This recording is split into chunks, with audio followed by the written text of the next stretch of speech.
Oke teman-teman, balik lagi dengan saya Fikri Ridho. Seperti biasa saya akan bereaction soal sepak bola Indonesia dan juga tanggapan komentar dari netizen soal sepak bola tanah air. So langsung saja kita simak. Tapi sebelum itu jangan lupa untuk like, comment, dan subscribe. Dan jangan lupa juga untuk nyalakan lonceng notifikasinya. Let's go!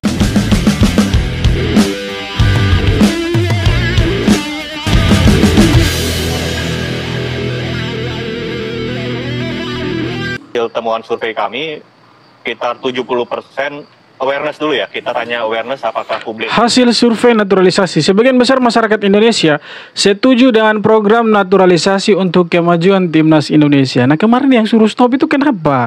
Sedangkan 70% masyarakat Indonesia itu ya setuju dengan naturalisasi pemain timnas Indonesia. Itu tahu atau pernah dengar bahwa ada pemain naturalisasi dalam timnas sepak bola Indonesia.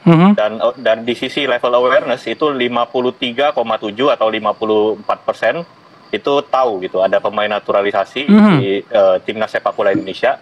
Dan kita tanya lebih lanjut gitu loh. Pemain naturalisasi kita jelaskan terhadap semua responden bahwa pemain naturalisasi adalah atlet luar negeri yang memiliki garis keturunan atau darah Indonesia. Ya, betul. Kemudian disumpah menjadi warga negara Indonesia untuk bermain membela timnas Indonesia. Apakah ibu bapak setuju dengan naturalisasi pemain tersebut?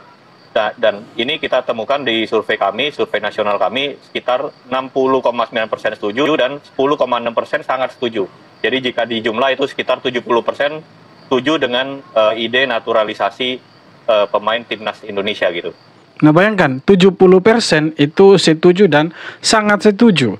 Nah yang tidak tahu itu cuma 46,3%. Artinya secara keseluruhan satu Indonesia seluruh masyarakat ya.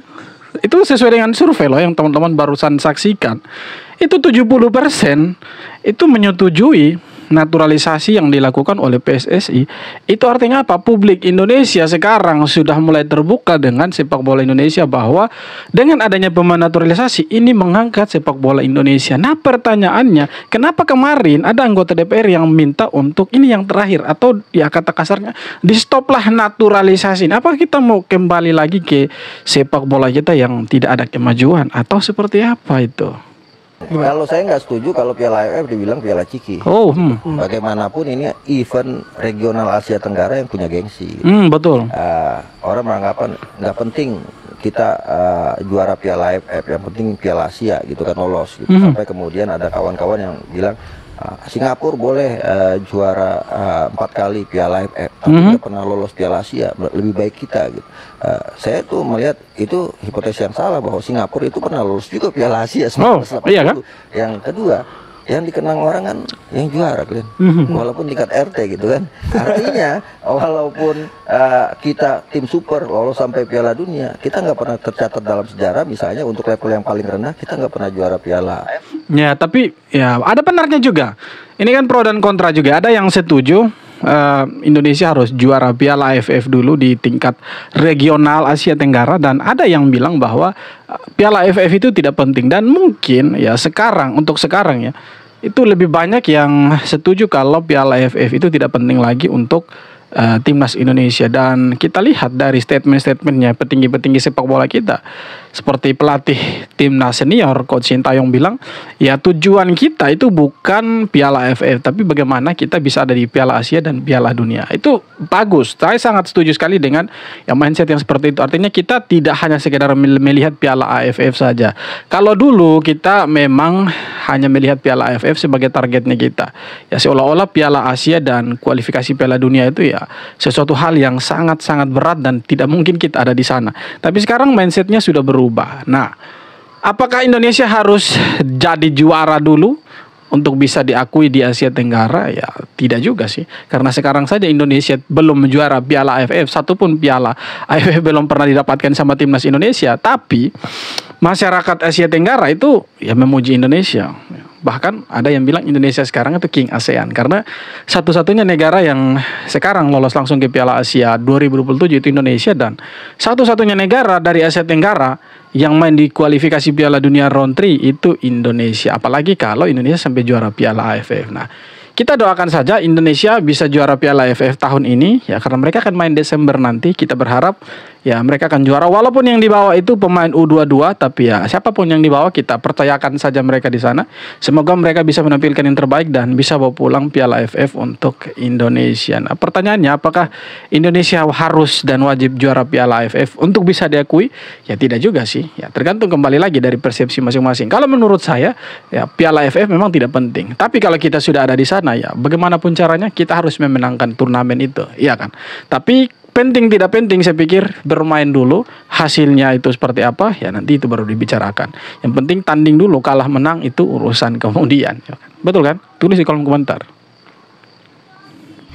Menpora membenarkan bahwa durasi naturalisasi Kevin Dick itu hanya 5 tahun sebagai pemain. Nah, ini saya agak bingung nih. Apakah ini seperti transfer antar klub? Jadi setelah 5 tahun membela Indonesia, kemudian Kevin Dick itu langsung kembali ke Belanda atau bagaimana? Setelah saya baca beritanya dan saya bingung juga dapat penjelasannya dari Pak Menpora gitu. Pak Menpora bilang 5 tahun itu adalah masa aktif sebagai pemain.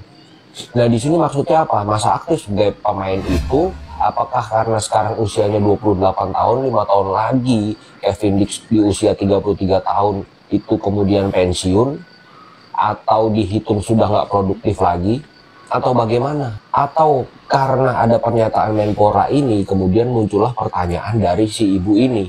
Apakah ada nilai transfer dari klub kepada PSSI?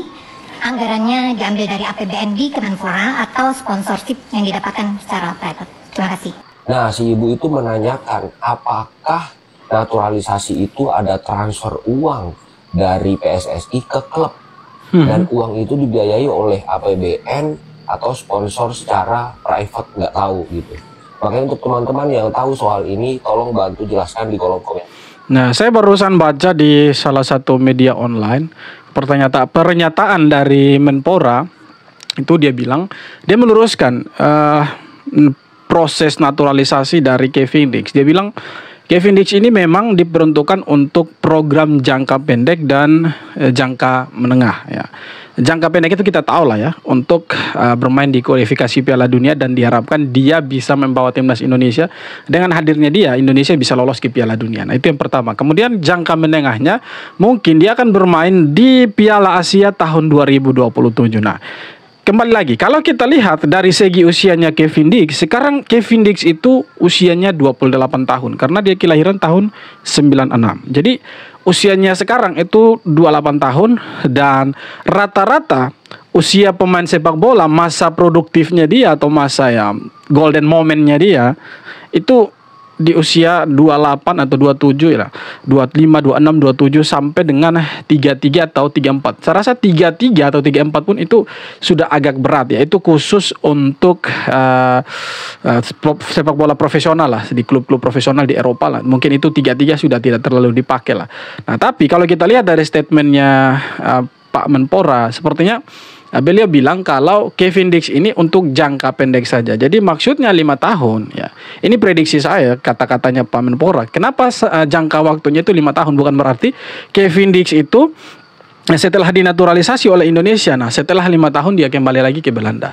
Nah itu saya rasa agak mustahil ya. Tidak akan terjadi. Kenapa seperti itu? Karena ini bertentangan dengan aturan FIFA, iya kan? Karena satu pemain itu dia hanya bisa membela satu negara, khususnya di timnas senior. Nah, kalau kita bicara di kelompok umur, saya pikir itu beda lagi. Karena rata-rata mereka pemain-pemain timnas kita yang sekarang, yang posisinya itu mereka diaspora, mereka itu usia muda mereka di kelompok umur, mereka itu bermain untuk timnas Belanda kelompok umur U15, U17. Tapi di usia-usia yang sekarang 22, 19, 22 sampai yang senior 28 sekarang seperti Kevin Dick, itu mereka kan usia-usianya itu bermain di timnas senior. Nah mereka sekarang bermain di timnas senior Indonesia. Artinya kalau kita mau melihat lagi bahwa kalau misalkan 5 tahun itu Kevin Dick harus akan kembali lagi ke Belanda, itu agak mustahil karena bertentangan dengan peraturan FIFA.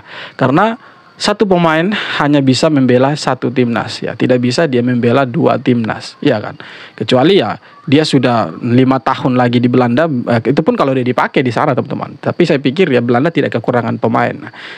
Dan kalau kita bilang 5 tahun itu jangka kontraknya dia, saya pikir tidak juga. Karena memang kalau kita lihat dari segi usia, saya pikir ya kita lihat tadi saya bilang bahwa Kevin Dix usianya 28 dan usia prime-nya itu mungkin sampai 33. Mungkin itu yang dimaksud sama Pak Menpora bahwa ini untuk program jangka pendek dan jangka menengah ya. Jadi dia mungkin diperuntukkan untuk 5 tahun saja, bukan untuk ya sampai 10 atau 15 tahun, karena ya ini untuk program jangka pendek dan jangka menengah saja, teman-teman. Untuk jangka panjang mungkin kita pakai bibit-bibit yang sekarang yang lagi dibina untuk ya, proses ke depannya selanjutnya untuk program jangka panjang. Kira-kira seperti itu. Apakah ada nilai transfer dari klub kepada PSSI? Anggarannya diambil dari APBND Kemenpora atau sponsorship yang didapatkan secara private? Untuk naturalisasi kami tidak pernah membayar atau memberikan nilai kepada mereka, bahkan ada beberapa pemain.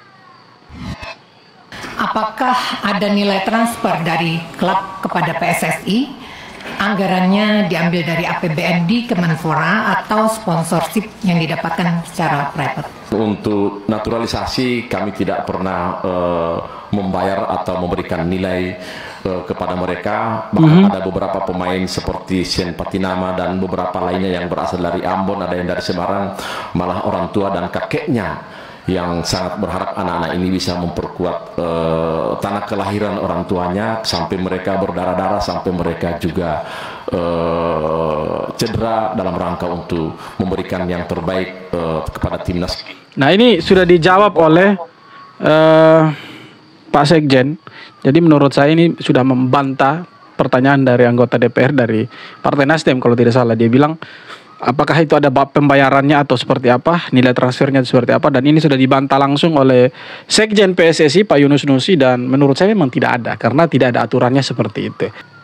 Yes, alhamdulillah akhirnya Marcelino Ferdinand promosi ke skuad inti Oxford United. Oh, keren. Setelah penampilan yang cukup baik Marcelino Ferdinand pada skuad U21, dia memberikan 1 assist. Cukup untuk pelatih Oxford United, Das Buckingham, untuk memanggil Marcelino ke skuad utama. Ya, walaupun pada pertandingan semalam melawan Hull City, Marcelino belum berhasil diturunkan, tapi menurut gue ini udah menjadi pencapaian besar untuk Marcelino Ferdinand. Dan sebagai catatan, Marcelino Ferdinand adalah pemain kedua setelah Nathan Chuaon yang resmi terdaftar di EFL Championship, kasta kedua Liga Inggris. Semoga aja Marcelino Ferdinand di match berikutnya diberi kesempatan untuk berkontribusi kepada Oxford United. Ya, semoga pemain-pemain abroad kita itu mereka punya kesempatan bermain yang banyak, supaya mereka punya pengalaman lah, jam terbang yang tinggi, menit bermain yang banyak, supaya ketika mereka kembali ke timnas, ya mereka tidak ya gerasa gerusu lagi, mereka sudah terbiasa ya, seperti itu teman-teman. Selamat pagi teman-teman. Dalam menghadapi Jepang, stop soal naturalisasi bodoh, jangan dipelihara. Kita dengar teman-teman. Pengen cepat lihat. Dan yang lebih bersemangat lagi, Martin Pas sudah datang duluan ke Jakarta. Betapa dia sangat menantikannya kehadiran ketika membela tanah air. Ini luar biasa, seorang Martin Pas dan para naturalisasi yang lainnya juga sama, punya kegembiraan tersendiri ketika dipanggil untuk membela timnas Indonesia. Nah, yang saya heran itu di DPR sekarang masih membahas soal-soal naturalisasi, nggak ada fungsinya, terus ngapain saja. Ini orang kok nggak mikir gitu ya. Prestasi sudah ada, pembinaan sudah bagus dari mulai 17, 20, 23 semua naik levelnya. Kok nggak pikir gitu bahwa kita memang harus membina para lokal, tentu. Iya, betul. Tidak secepat itu, perlu proses. Iya. Tapi juga rakyat kan perlu hiburan, ingin melihat timnasnya di Piala Dunia, Piala Asia, supaya kita bangga menonton timnas Indonesia dengan memakai jersey nasional kita, yang selama ini kita selalu membanggakan negara lain. Betul. Ini saatnya kita bergembira kok. Kenapa para DPR itu selalu mempertanyakan naturalisasi? Kalau kita lihat ke belakang, apa sih yang sudah dilakukan PSSI sebelum-sebelumnya? Tidak ada. Iya, betul. Hanya banyak menyakiti kadang kalau nonton. Kalah lagi. Kadang udah diunggulkan bagus, kalah lagi. Ini kan bukan soal kalah-kalahnya, tapi ada progres. Nah sekarang itu punya progres bagus, ada harapan kita. Bahkan kita menontonnya senang di kepemimpinan Pak Erick Thohir ini. Belum ada loh ketua PSSI yang sebaik Pak Erick Thohir hari ini. Ini momen kita. Jadi tolong kepada para pejabat yang ada di DPR sana, udahlah, dan teman-teman yang lain, stop untuk mempermasalahkan naturalisasi. Ini udah ada bukti, rakyat senang. Aku yakin 90% rakyat lebih mendukung naturalisasi saat ini dengan progres pemain nasional saat ini. Nah teman-teman yang setuju silahkan komen. Ya, saya pikir dengan hasil survei yang 70%-nya itu masyarakat suka dengan sangat mendukung dengan proses naturalisasi yang dilakukan oleh PSSI, dan ya, sisa lainnya itu mereka sangat setuju. Artinya ini ada dukungan dari rakyat Indonesia bahwa mereka mau supaya sepak bola Indonesia itu lebih dikenal lagi, terangkat derajatnya, dan kita tidak dipermalukan lagi oleh negara-negara tetangganya kita. Dan tidak hanya itu teman-teman, bahkan dari Malaysia pun, negara tetangga kita yang menjadi musuh bebuyutan, bahkan ada istilah ketika Indonesia dan Malaysia itu bermain, mereka bilang itu El Clasico di Asia Tenggara. Nah, netizen Malaysia, bukan hanya netizen Malaysia, tapi pandit-pandit sepak bola Malaysia, bahkan pemilik dari Johor Darul Taksim itu bilang bahwa Malaysia itu sekarang tidak ada apa-apanya. Malaysia itu seperti badut, dia bilang. Nah, yang dilihat sama mereka itu sekarang Indonesia ini dengan kepemimpinannya Erick Thohir, ya PSSI di bawahnya Erick Thohir, itu mereka gerak cepat untuk mengangkat nama Indonesia. Caranya seperti apa? Caranya dengan mendatangkan pemain-pemain keturunan. Nah, kita punya gap yang cukup jauh dengan Malaysia, teman-teman. Di mana Malaysia ketika mereka mencari pemain-pemain keturunan, bukan tidak ada mereka pemain keturunan, ada loh, tapi mereka tidak mau bermain untuk Malaysia. Nah, sedangkan kita Indonesia ketika didekati oleh PSSI, dikontak oleh PSSI, ya, menghubungi agen-agen mereka, itu mereka dengan sesuka hati, mereka niat sekali untuk bermain untuk membela timnas Indonesia. Dan yang terbaru kita lihat pemain kelas dunia sering bermain di Liga Champions. Dari 11 kali percobaan tendangan penalti, 11-11-nya berhasil. Kevin Dix itu mau bermain untuk Indonesia. Saya pikir itu luar biasa sekali kita. Coba kita lihat di negara-negara tetangganya kita. Jangan jauh-jauh, kita lihat Malaysia saja. Mereka mengakui kok Indonesia sekarang pemain-pemainnya itu berkelas. Dan kita lihat peringkat Indonesia sekarang ada di 130. Berbeda dengan sebelum-sebelumnya, dan kita satu-satunya dari Asia Tenggara yang bermain di kualifikasi Piala Dunia round 3. Jadi kalau masih ada yang bilang bahwa naturalisasi ini yang terakhir, dihentikan, di stop segala macam, saya pikir ya mereka tidak mengikuti perkembangan sepak bola di Indonesia itu seperti apa, dan mereka sebenarnya tidak mengerti sepak bola. Nah, sederhana saja, kalau misalkan mereka itu mengikuti perkembangan sepak bola yang ada di Indonesia, mereka tidak akan seenaknya berbicara seperti itu. Oke, kita bisa berpikir positif bahwa statement-statement yang kemarin mereka keluarkan ketika rapat persetujuan naturalisasinya Kevin Dix itu mungkin untuk mendukung pemain-pemain lokal kita. Ya, kita memang berpikir positif seperti itu. Tapi kalau kita lihat tuntutan dari masyarakat begitu tinggi untuk sepak bolanya kita, untuk Erick Thohir dan PSSI-nya, itu sangat tinggi loh tuntutan dari masyarakat. Indonesia harus juara AFF, Indonesia harus masuk Piala Dunia, Indonesia harus main di Piala Asia, bla bla bla bla bla bla. Dengan tuntutan yang begitu banyak, nah kita mengandalkan pemain-pemain kita berat, tidak akan bisa. Saya yakin 100% tidak akan bisa. Nah, bagaimana caranya supaya bisa? Ya Erick Thohir mau tidak mau putar otak dengan mendatangkan pemain-pemain keturunan, dan ini saya pikir didukung sekali sama Presiden terpilih Pak Prabowo. Pak Prabowo kan pernah bilang, bila perlu sepak bolanya kita panggil pemain-pemain keturunan yang hebat-hebat, yang jago-jago, yang mainnya di luar negeri. Kalau mereka masih punya garis keturunan Indonesia, bawa pulang mereka, naturalisasi mereka, paksa mereka untuk bermain untuk Indonesia. Nah, ini artinya apa? Kita punya keuntungan yang luar biasa. Banyak pemain keturunan kita yang bermain di luar, yang mau untuk membela timnas Indonesia. Kenapa kita tidak mau menerima mereka? Kita bilang stop naturalisasi. Alasannya apa? Kalau kita bilang alasannya itu kita harus mementingkan pemain-pemain lokal, saya pikir ya pembinaan sudah jalan juga. Apa buktinya?